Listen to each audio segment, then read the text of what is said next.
Assalamualaikum warahmatullahi wabarakatuh. Perkenalkan, nama saya Siti Juleha M. SPD sebagai guru SMK 1 Cilaku Cianjur.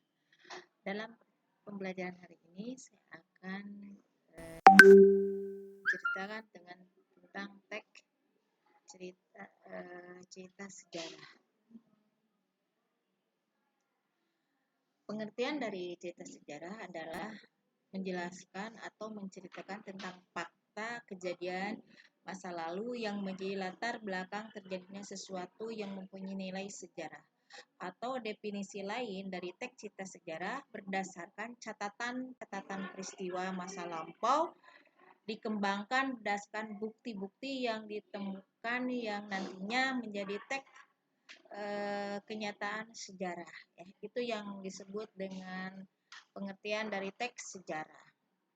Kemudian ciri-ciri dari teks cerita sejarah yaitu disajikan secara kronologis atau urutan peristiwa atau urutan kejadian. Yang kedua, bentuk teks cerita diulang ya. Yang ketiga, struktur teksnya, orientasi, urutan peristiwa dan literasi ya, seperti itu. Yang keempat, sering menggunakan konjungsi atau temporal. Yang kelima, isi berupa faktual. Itu adalah ciri teks cerita sejarah. Dan sekarang struktur teks sejarah itu sendiri diantaranya ada yang disebut dengan satu orientasi. Orientasi ini berisi tentang pengenalan atau mengembangkan dari teks cerita sejarah. Biasanya berisi mengenai penjelasan singkat dari suatu peristiwa yang diceritakan. Yang kedua, insiden atau urutan kejadian. Mengenai rekaan peristiwa sejarah yang terjadi yang disampaikan menurut urutan kejadian atau waktu dari awal kejadian sehingga sampai pada akhir kejadian tersebut.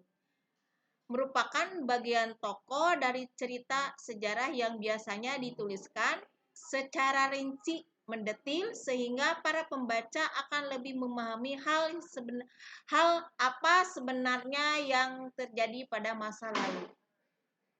Yang ketiga, literasi di sini merupakan bagian akhir dari teks tersebut. Biasanya pada bagian berisi mengenai komentar pribadi dari segi sisi penulis itu sendiri mengenai kejadian yang ditulisnya, namun ada juga beberapa teks cerita sejarah yang tidak menambah bagian penutup. Itu sah-sah saja karena bagian ini hanya sebagai opsi atau pilihan saja. Yang seterusnya, di sini kita akan berhubungan dengan kaidah kebahasaan cerita sejarah. Ya, di sini ada pronomina yaitu kata ganti.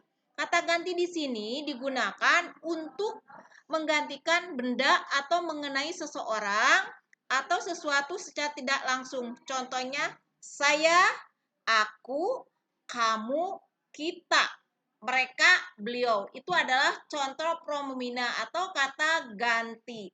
Nah, bagian kedua kita akan berkenalan dengan kata prasa adverbia. Di sini menunjukkan kejadian peristiwa atau waktu dan tempat. Yang ketiga, perba.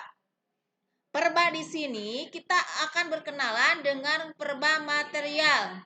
Kata yang digunakan menunjukkan suatu aktivitas yang menggunakan fisik dalam melakukannya.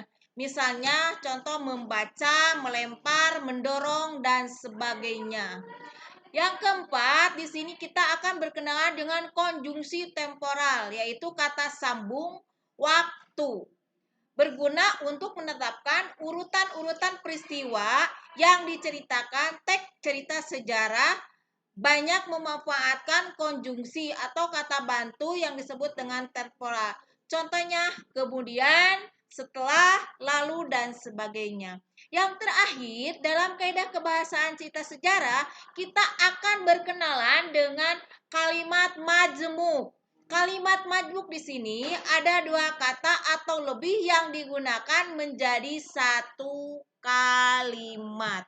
Itu yang berhubungan dengan kaidah kebahasaan cerita sejarah.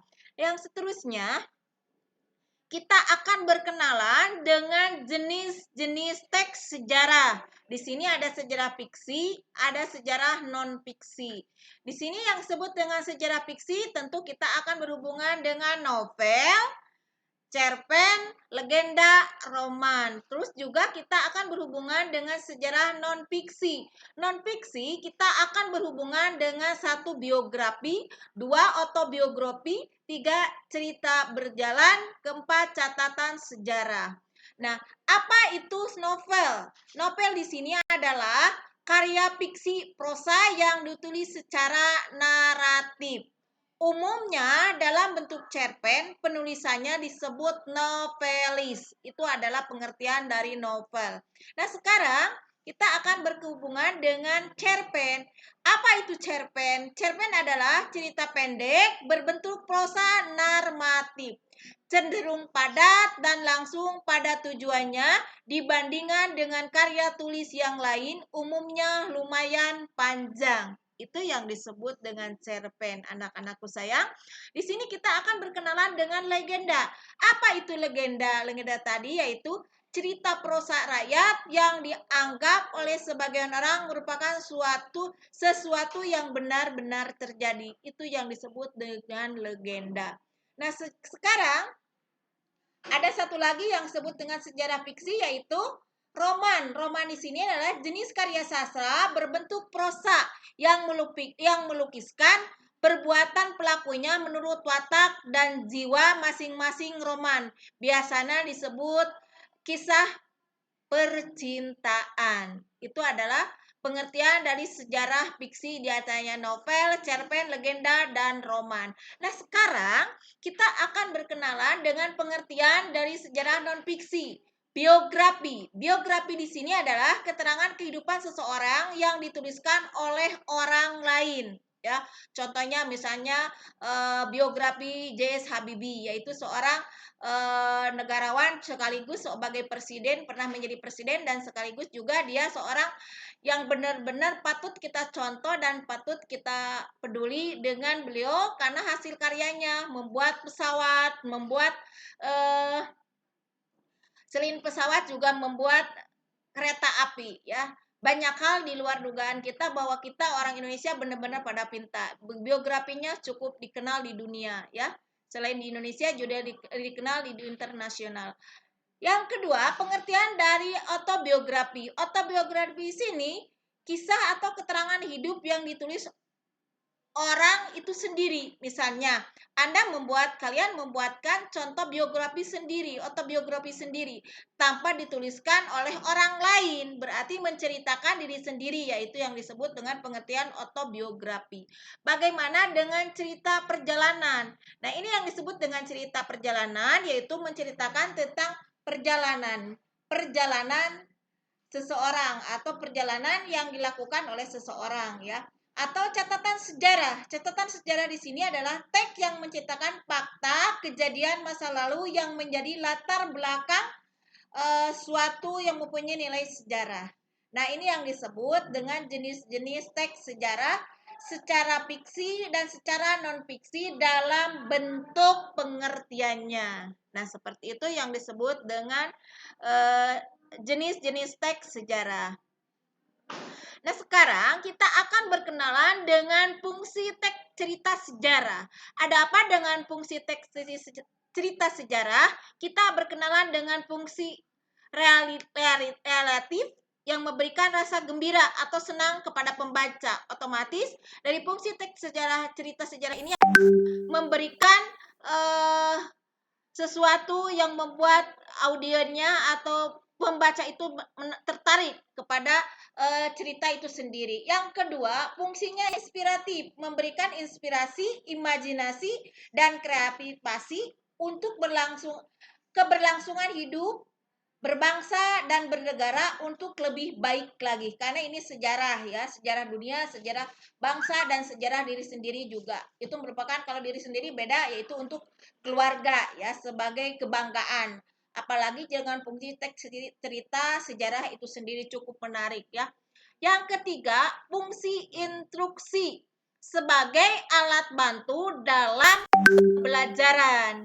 Yang terakhir adalah fungsi edukatif dapat dijadikan petunjuk dan pembelajaran kehidupan bagi manusia dan dalam berperilaku sehari-hari. Nah, itu yang disebut dengan fungsi teks cerita sejarah.